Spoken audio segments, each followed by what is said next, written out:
मैं महाराज के दर्शन करना चाहता हूं। आप यहां प्रतीक्षा कीजिए। प्रणाम महाराज। ब्रह्म ऋषि वशिष्ठ का ज्येष्ठ पुत्र आया महाराज। अंदर ले आओ उन्हें।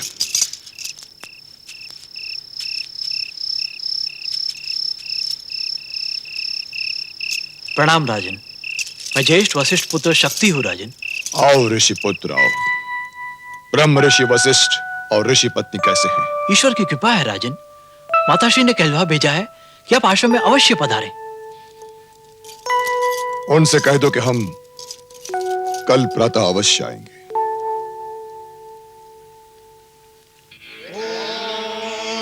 शन्नो मित्रश्यं वरुणः शन्नो भवत्वर्यमा शन्न इन्द्रो बृहस्पतिः शन्नो विष्णुरुक्रमः नमो ब्रह्मणे नमस्ते वायो त्वमेव प्रत्यक्षं ब्रह्मासि त्वमेव प्रत्यक्षं ब्रह्म वदिष्यामि ऋतं वदिष्यामि सत्यं वदिष्यामि तन्मामवतु तद्भक्तारमवतु अवतु माम् अवतु भक्तारम्। ॐ शान्तिः शान्तिः शान्तिः। राजाधिराजस्य स्वागतम् राजाधिराजस्य स्वागतम् राजाधिराजस्य स्वागतम्। सहना भवतु सहनौ भुनक्तु सह वीर्यङ्करवावहै तेजस्विनावधीतमस्तु मा विद्विषावहै। ॐ शान्तिः शान्तिः शान्तिः।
रुद्राय च स्वाहा नमस्ताम्राय चारुणाय च स्वाहा नमः शङ्काय च पशुपतये च स्वाहा नमः उग्राय च भीमाय च स्वाहा नमो अग्रे वधाय च दूरे वधाय च स्वाहा नमो हन्त्रे दहनीयसे च स्वाहा नमो वृक्षेभ्यो हरिकेशेभ्यः स्वाहा नमस्ताराय स्वाहा नमः शम्भवे च मयो भवे च स्वाहा नमः शङ्कराय च मयस्कराय च स्वाहा नमः शिवाय च शिवतराय च स्वाहा नमस्तेऽर्च्याय च कोल्याय च स्वाहा नमः पार्याय च वार्याय च स्वाहा नमः प्रतरणाय चोत्तरणाय च स्वाहा नमः आधार्याय च आद्याय च स्वाहा नमः षष्ट्याय च भेन्द्याय च स्वाहा नमः श्रीगत्याय च प्रभाष्याय च स्वाहा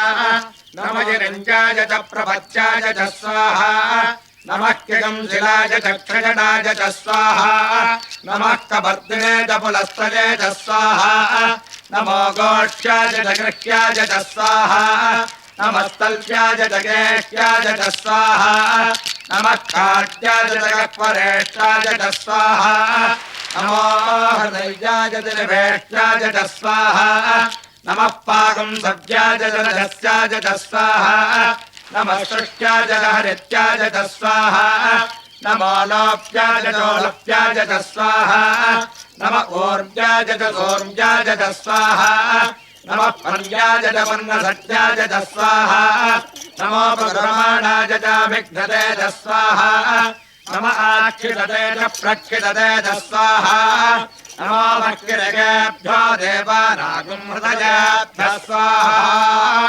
पूर्णाहुतिमुत्तमाञ्जुहोते सर्वं वै पूर्णाहुतिः सर्वमेवाप्नोति अथो इयं वै पूर्णाहुतिः अस्यामेव प्रतिष्ठति स्वाहा पूर्णाहुतिमुहूर्तस्तु मुहूर्तोऽस्तु भवन्तो महान्तो न गृह्णन्तो पूर्णाहुतिमुहूर्तस्तु मुहूर्तोऽस्तु। विजय यात्रा सफल रही राजन। हमारे शब्दकोश में असफलता जैसा कोई शब्द ही नहीं है ऋषिवर। जैसे कृषक खेत काटता है, हमने राजाओं के ध्वज काटे हैं, और जैसे वो अपने श्रम का फल घर लाता है, हम भी रजत और स्वर्ण मुद्राओं, रत्नों और आभूषणों से लदे हुए छकड़े और असंख्य दास दासियां लेकर घर लौट रहे हैं। आपके दर्शन पाकर हम धन्य हुए। अब हम आज्ञा चाहते हैं। राजन, ये तो भोजन का समय है, आप हमारा अतिथि सत्कार स्वीकार कीजिए।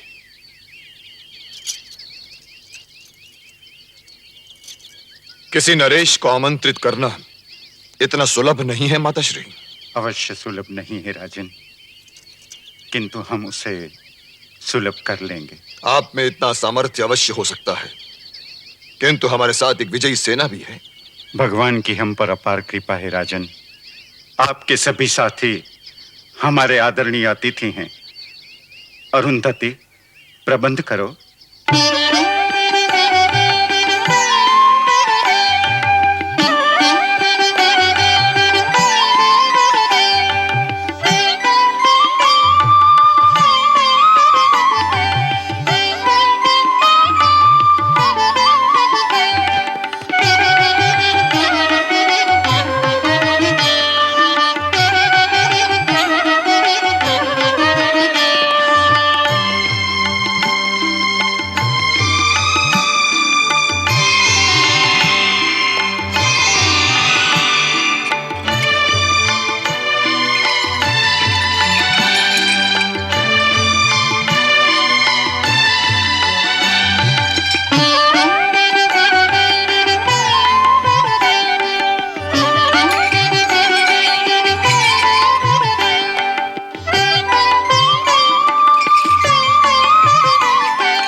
नरेश विश्वरथ को आश्रम में भोजन के लिए आमंत्रित कर लिया है।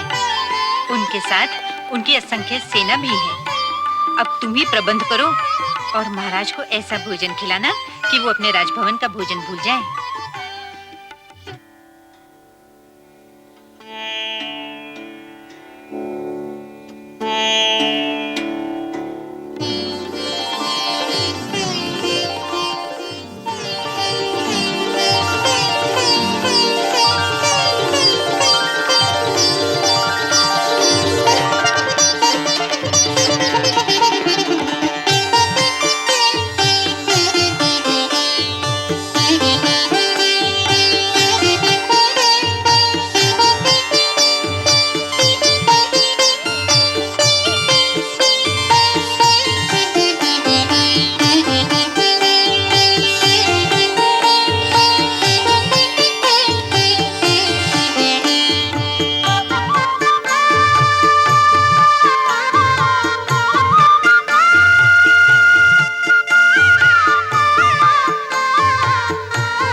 भैया इतना स्वादिष्ट भोजन कहाँ से आया? सब नंदिनी ने दिया है।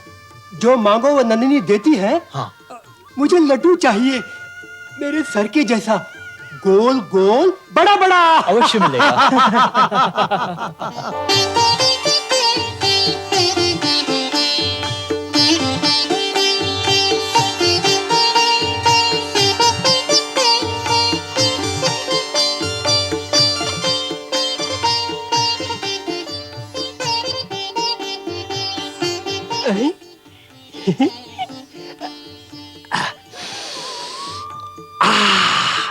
ये सचमुच का लड्डू है? हाँ।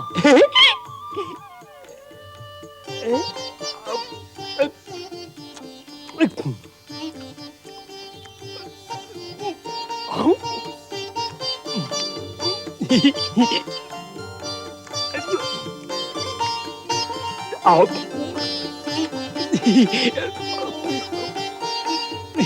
मुझे बूंदी का लड्डू चाहिए, इतना ही बड़ा। वो भी मिलेगा।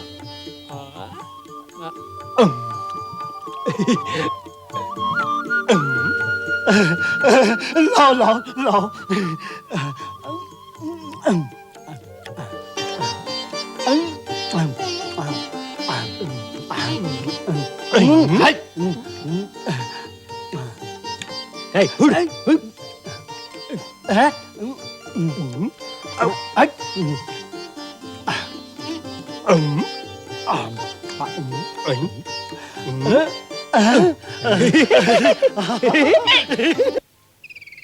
ऋषिवर, हम ये अवश्य कहेंगे कि जैसा स्वादिष्ट भोजन आज हमने खाया है, आज तक नहीं खाया।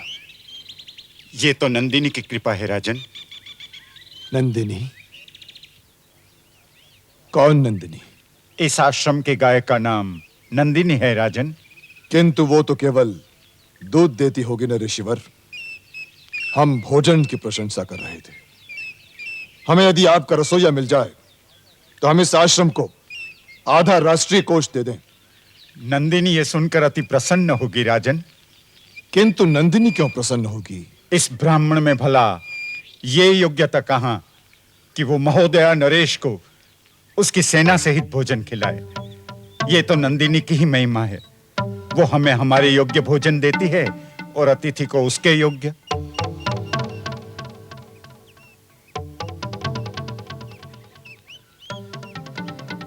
वो गाय है कहां? राजन, ये है हमारी नंदिनी।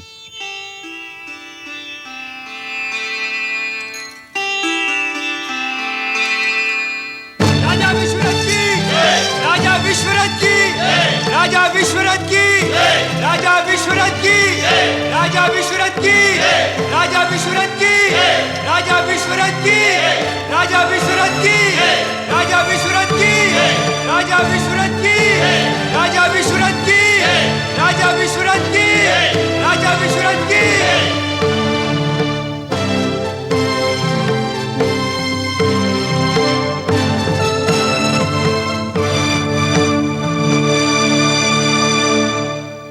इस जय जयकार की ध्वनि से आज हम अति प्रसन्न हैं। अपने बाहुबल से हमने असंख्य राज्यों की सीमाओं को अपनी सीमाओं में समेटा है। हमारी इस सफलता पर राज्य भर में विजयोत्सव संपन्न हो। राजन, प्रजा ऐसी स्थिति में नहीं है कि वो विजय उत्सव मनाए। देश में भयानक अकाल पड़ा है। असंख्य जनों की मृत्यु हो गई है। भूमि मरुस्थल बन गई है। आहार पदार्थ दुर्लभ हो गए हैं। परंतु ये सब हुआ कैसे महामंत्री? 18 बरस से 50 बरस तक के सारे लोग आप ही के आदेश अनुसार आपके साथ युद्ध में भेज दिए गए थे। तो हल कौन चलाता, सिंचाई कौन करता? इसी कारण अकाल पड़ गया है। अब हमें इस भयानक अकाल की समस्या का समाधान ढूंढना है महाराज।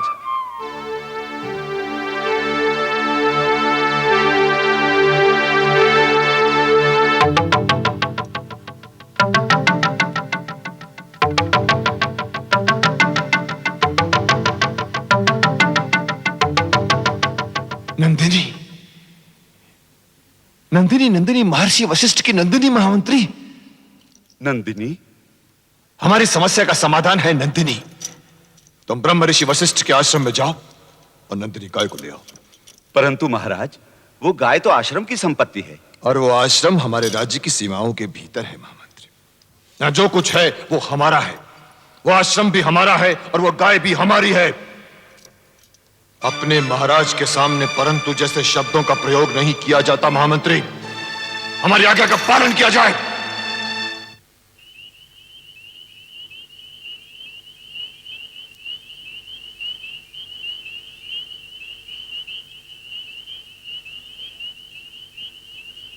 प्रणाम ऋषिवर। विराजिए महामंत्री। आप किसी संकोच में लग रहे हैं। संकोच में तो अवश्य हूं ऋषिवर। संकोच का कारण क्या है? महामंत्री पद और नागरिकता के धर्मों में टकराव चल रहा है ऋषिवर। छोटा बड़े से कैसे टकरा सकता है महामंत्री? महामंत्रित्व तो केवल एक पदवी है। यदि आप ये पगड़ी उतार दें तो ये किसी और के सर बन जाएगी। परंतु नागरिक होना तो बड़े दायित्व का काम है और अच्छा नागरिक होना तो बड़े गर्व की बात है। परंतु एक क्षेत्र में अच्छे नागरिकों की संख्या घटती जा रही है और ये क्षेत्र के लिए शुभ समाचार नहीं है। अभिमान तो किसी को शोभा नहीं देता। स्वयं विधाता ने भी सृष्टि की रचना करके घमंड नहीं किया तो फिर किसी व्यक्ति की तो कोई गिनती ही नहीं, चाहे वो महोदया देश का शक्तिशाली नरेश ही क्यों न हो। यदि वो आपको किसी मर्यादा के उल्लंघन का आदेश दे रहे हैं तो न मानिए उस आदेश को। परंतु यदि आप केवल राजन के दूत हैं तो अपने कर्तव्य का पालन कीजिए। कहिए, राजन ने आपको मेरे पास क्यों भेजा है? आप तो जानते ही हैं गुरुवर कि राज्य में भयंकर अकाल पड़ गया है। प्रजा भूखी मर रही है। इसीलिए उन्होंने मुझे आदेश दिया है कि मैं आश्रम की नंदिनी ले जाऊं। भला वो क्यों महामंत्री? क्या नंदिनी राजन की गाय है? नंदिनी के विषय में कोई आदेश देने का राजन को अधिकार ही नहीं है। जन समुदाय को भूखमरी से बचाने का कोई और उपाय नहीं है ब्रह्मऋषि। जन समुदाय की रक्षा करना ऋषि का कर्तव्य नहीं है महामंत्री। ये कर्तव्य केवल राजा का है। इस आश्रम के कुलपति होने के नाते यहाँ के 10,000 विद्यार्थियों और अन्य कर्मचारियों का उत्तरदायित्व मुझ पर है। यदि मैं नंदिनी राजन को दे दूं तो इन लोगों को क्या खिलाऊंगा? मैं ये नहीं चाहता ऋषिवर कि इस आश्रम का अपमान हो। अपमान? ये आश्रम तो देवी सरस्वती का मंदिर है महामंत्री। इसका भला कोई कैसे अपमान कर सकता है?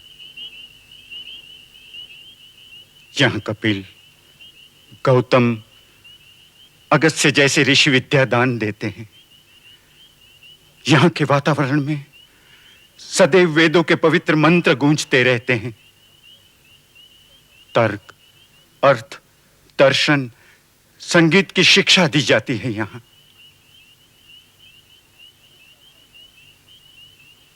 इस आश्रम का अपमान तो संभव ही नहीं महामंत्री। जिस आश्रम की धरती को आंखें प्रणाम करती हूं उसकी ओर आंख उठाकर कौन देखेगा? महाराज का क्षत्रिय अभिमान ऋषिवर इस आश्रम की ओर उनका क्षत्रिय अभिमान देखेगा। अभिमान की कोई जाति नहीं होती महामंत्री। अभिमान का कोई गोत्र नहीं होता।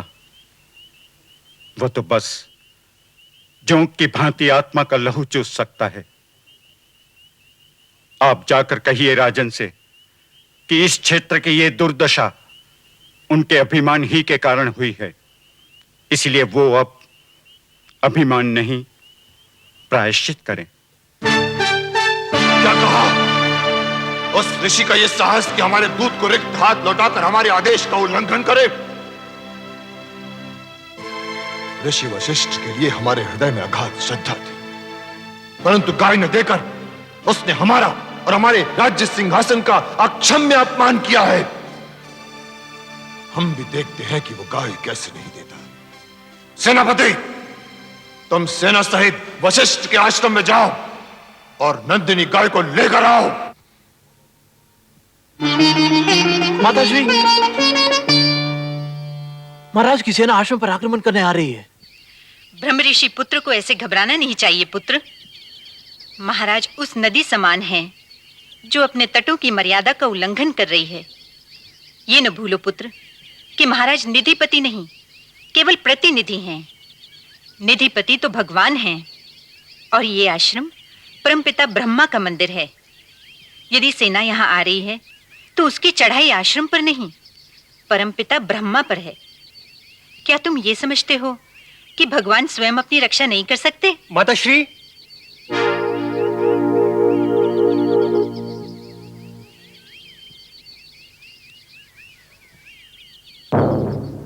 प्रणाम माताश्री।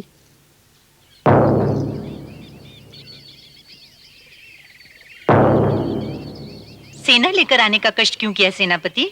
मैं क्षमा चाहता हूँ माताश्री, किंतु महाराज के आदेश के आगे विवश हूँ। उस नंदिनी को ले जाने के लिए आया हूँ। परंतु ब्रह्म ऋषि इस समय आश्रम में नहीं है और इस आश्रम में उन्हीं का आदेश चलता है। क्षमा माताश्री, परंतु मैं ऋषिवर की प्रतीक्षा नहीं कर सकता। तो क्या तुम मेरी नंदिनी को बलपूर्वक ले जाओगे? यदि बल का प्रयोग करना पड़ा तो बल का प्रयोग करना ही पड़ेगा ना माता। जाओ, नंदी को पकड़ के ले आओ।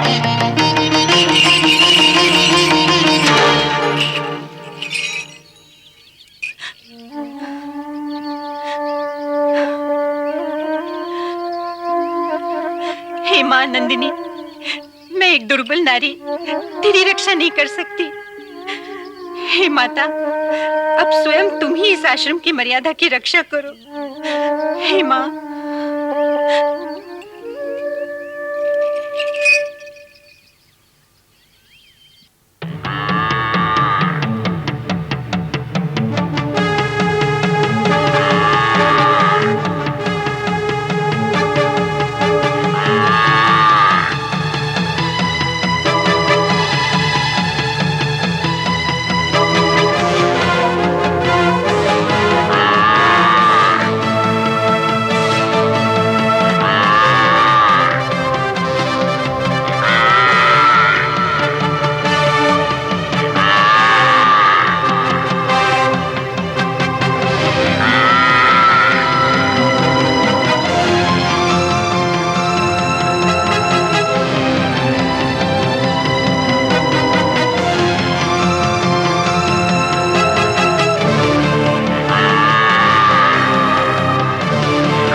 क्या तुम ये कह रहे हो सेनापति कि हमारी जिस सेना ने चारों दिशाओं में हमारा ध्वज फहराया है, वही सेना एक आश्रम के सन्यासियों और विद्यार्थियों के हाथों हार कर भाग आई।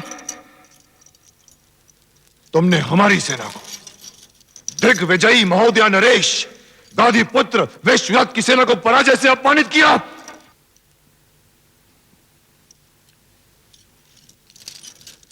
अब स्वयं हम उस बूढ़े ऋषि को विद्या दान देने जाएंगे। उसे यह बतलाना आवश्यक हो गया है कि वो हमारी प्रजा में से है और उसे हमारी आज्ञा का पालन करना ही पड़ेगा। क्या ब्रह्म ऋषि वशिष्ठ के आश्रम पर चढ़ाई करना उचित है आर्यपुत्र, और वो भी एक गाय के लिए? वो केवल एक गाय नहीं है महारानी, वो अब हमारे मान का प्रतिबिंब है। वो ऋषि वशिष्ठ के राजद्रोह का ध्वज है। ऋषि को यह समझाना आवश्यक है कि इस राज्य की सीमा के भीतर हर सर का यह परम कर्तव्य है कि वो महाराज के आदेश के आगे झुक जाए। उस ऋषि ने हमारा अपमान किया है महारानी। आपके अभिमान का आकार आपके अपने आकार से भी लंबा हो गया है आर्यपुत्र। इसे अभिमान नहीं कहते महारानी, इसे आत्मविश्वास कहते हैं। और यही तो हमारे राज मुकुट का सबसे बहुमूल्य रत्न है। उसने यदि हमसे प्रार्थना की होती कि हम उसकी गाय न लें, तो कदाचित हम मान भी जाते, परंतु उसने इनकार किया है और यह राजद्रोह है और इसका दंड तो उसे मिलना ही चाहिए। अवश्य मिलना चाहिए उसे, इसका दंड अवश्य मिलना चाहिए।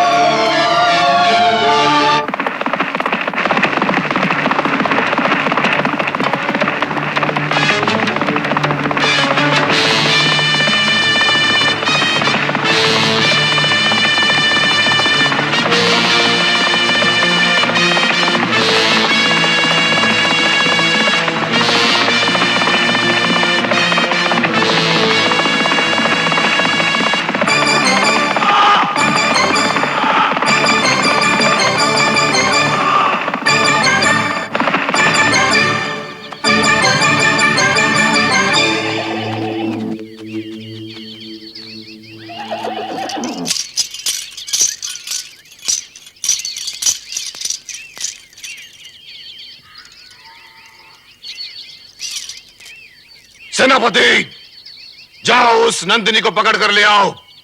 हम भी तो देखें कि उसमें क्या महिमा है।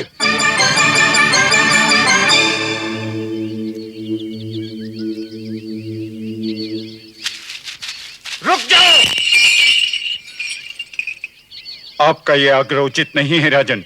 और आपका यह हस्तक्षेप भी उचित नहीं है ऋषि, क्योंकि यह हमारा अधिकार क्षेत्र है। आप भगवान के प्रतिनिधि हैं राजन, और भगवान के प्रतिनिधि को अहंकार शोभा नहीं देता।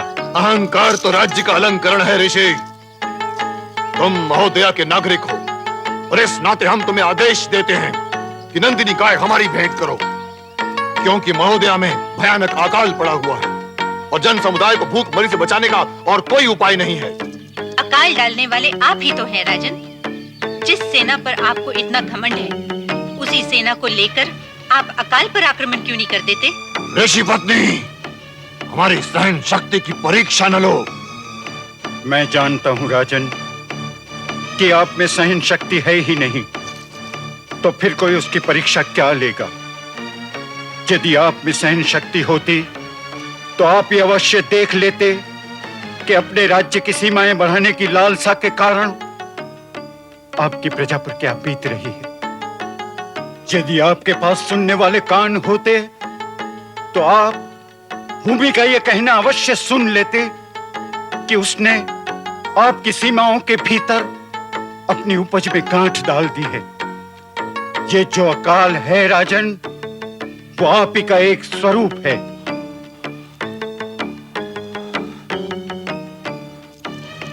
नंदिनी देते हो कि नहीं? यदि नंदिनी नहीं मिली तो हम इस आश्रम को जलाकर भस्म काटेंगे। और यदि इस आश्रम को जलाकर भस्म कर देने के पश्चात भी नंदिनी आपको न मिली, तब क्या करेंगे राजन? नंदिनी मिलेगी कैसे नहीं? वो तुम्हारी संपत्ति नहीं, राष्ट्र की संपत्ति है और तुम उसके स्वामी नहीं हो, सेवक हो, केवल सेवक। अवश्य मैं उसका स्वामी नहीं, सेवक हूं। अवश्य ये मेरी नहीं, सारे राष्ट्र की है। यही तो कारण है मैं नंदिनी आपको सौंप नहीं सकता। आप राष्ट्र नहीं हैं, आप तो केवल एक लोभी और स्वकेंद्रित व्यक्ति हैं। आप राष्ट्र सेवी नहीं, स्वार्थ सेवी हैं। हम तुमसे अपने चरित्र पर भाषण सुनने नहीं आए हैं ब्रह्म ऋषि। मैं भाषण नहीं दे रहा हूं राजन। मैं तो एक नागरिक होने के नाते केवल आपको राजा के कर्तव्य याद दिला रहा हूं। ये इस क्षेत्र का दुर्भाग्य है कि इसे एक ऐसा राजा मिला जो स्वयं अपने अहंकार को ये आदेश नहीं दे सकता कि वह हृदय सीमा से बाहर निकल जाए। ब्रह्म ऋषि! राजन, राजा बनकर न मांगिए, नागरिक बनकर मांगिए और ले जाइए नंदिनी को। हम वाद विवाद करने नहीं आए हैं। सीधे प्रश्न का सीधा उत्तर दो। तुम नंदिनी देते हो कि हम स्वयं उसे ले जाएं? आपके लिए संभव हो तो ले जाइए। हमारे लिए कुछ भी असंभव नहीं है ऋषि। तुम्हारी ही आंखों के सामने हम इस नंदिनी को लेकर जाएंगे।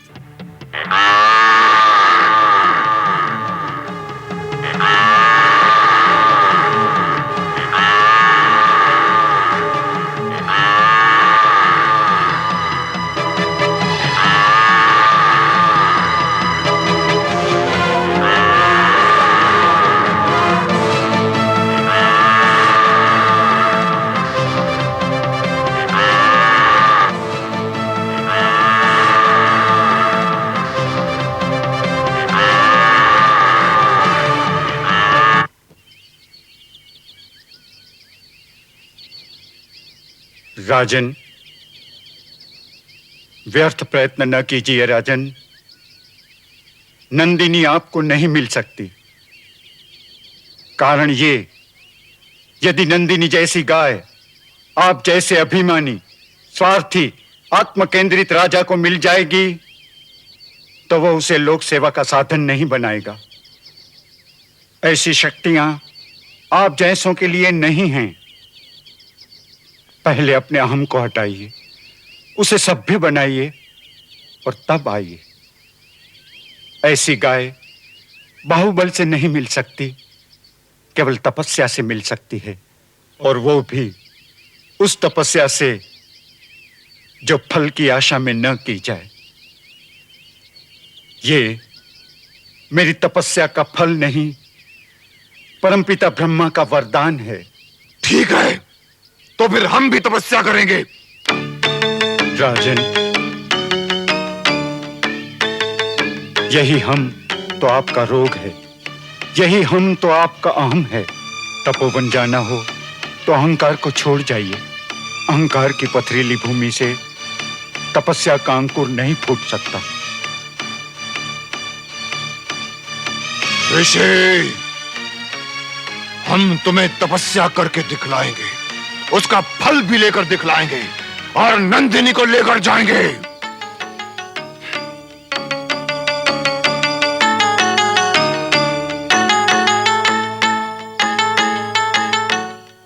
ओम राजाधिराजाय प्रदक्षसाहिने नमो भजं वै श्रवणाय कुर्महे समे कामान् कामकामाय मह्यम् कामेश्वरो वै श्रवणो ददातु कुबेराय वै श्रवणाय महाराजाय नमः साम्राज्यं भोज्यं स्वराज्यं वै राज्यं वानैष्ठिकं राज्यं महाराज्यं महाराज हस्तक की, महाराज हस्तक की, महाराज हस्तक की, महाराज हस्तक की, महाराज हस्तक की, महाराज हस्तक की, महाराज हस्तक की, महाराज हस्तक की, महाराज हस्तक की, महाराज हस्तक की, महाराज हस्तक की, महाराज हस्तक की।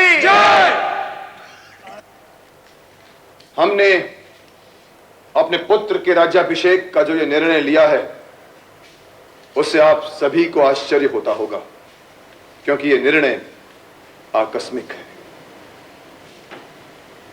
अब आप सभी हमारा ये निर्णय भी ध्यान से सुने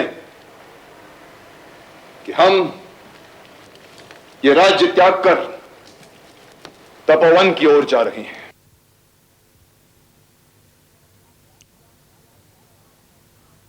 ये आप क्या कह रहे हैं राजन? क्या आप ये नहीं जानते कि ऋषि वशिष्ठ ने हमारा अपमान किया है?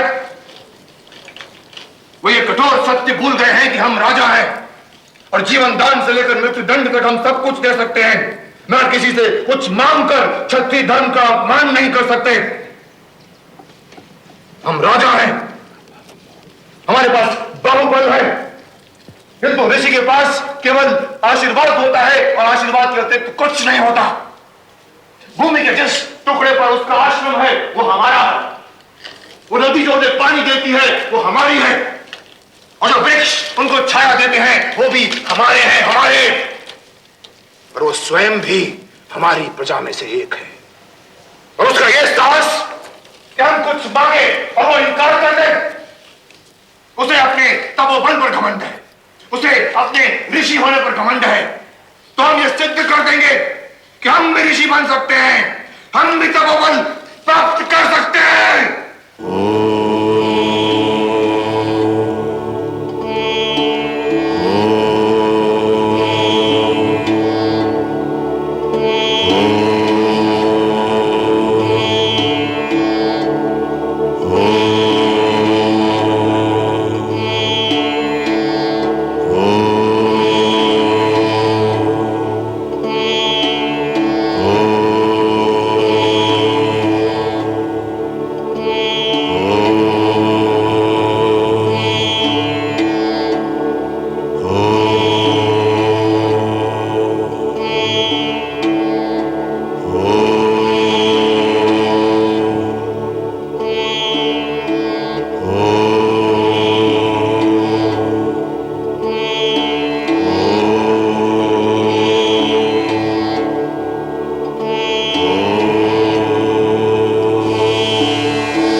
हे इंद्र, विश्वरथ की तपस्या से सभी लोग भयकंपित हो रहे हैं।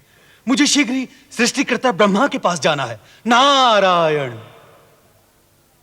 नारायण नारायण। हे पिताश्री, हे परमपिता, हे सृष्टिकर्ता, विश्वरथ केवल आप ही का नाम जप रहा है। नहीं पुत्र, विश्वरथ मेरा नाम नहीं जप रहा है, उसका अहंकार अवश्य मेरा नाम जप रहा है। किंतु भगवान, यदि आपने उसकी पुकार ना सुनी और उसकी पुकार सुनकर महादेव वहां पहुंच गए तो भोले शंकर को वरदान देने से भला कौन रोक सकता है? उन्हें तो नहीं कहना आता ही नहीं। विश्वरथ मांगता जाएगा और भोले शंकर देते जाएंगे। हे सृष्टिकर्ता, भोलेनाथ से वरदान पा लेने के उपरांत विश्वरथ के अहंकार में भला कौन गांठ लगा पाएगा? फिर तो विश्वरथ अपने अहंकार का पत्थर मार मार के आपकी रची हुई सृष्टि को तोड़ डालेगा। हे परमपिता, मैं तो आपसे हाथ जोड़कर यही निवेदन करने आया हूं कि उसके पास जाने में विलंब ना कीजिए।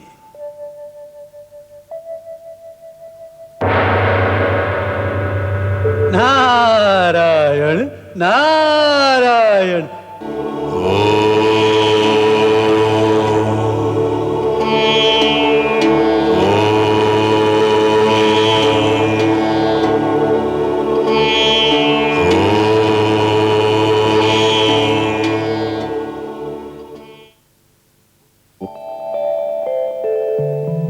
पुत्र विश्वरथ,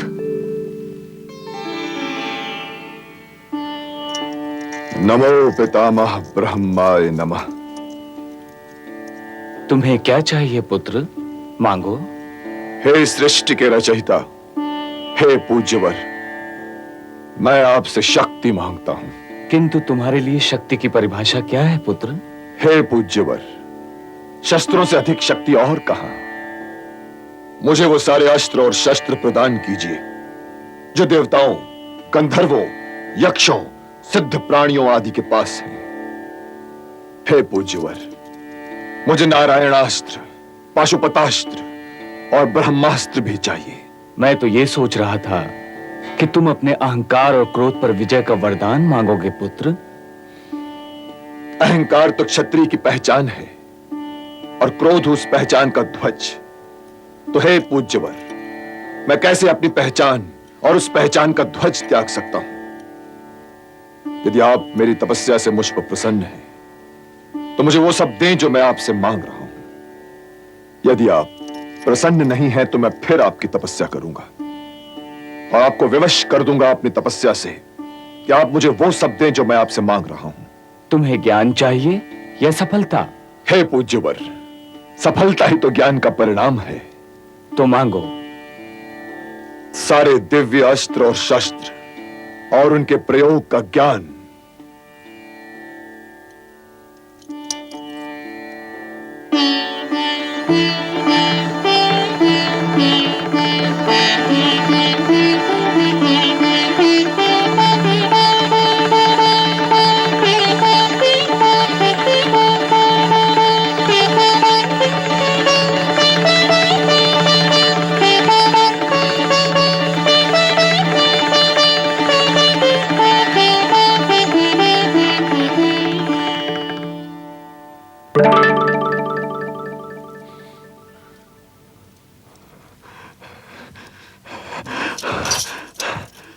वत्स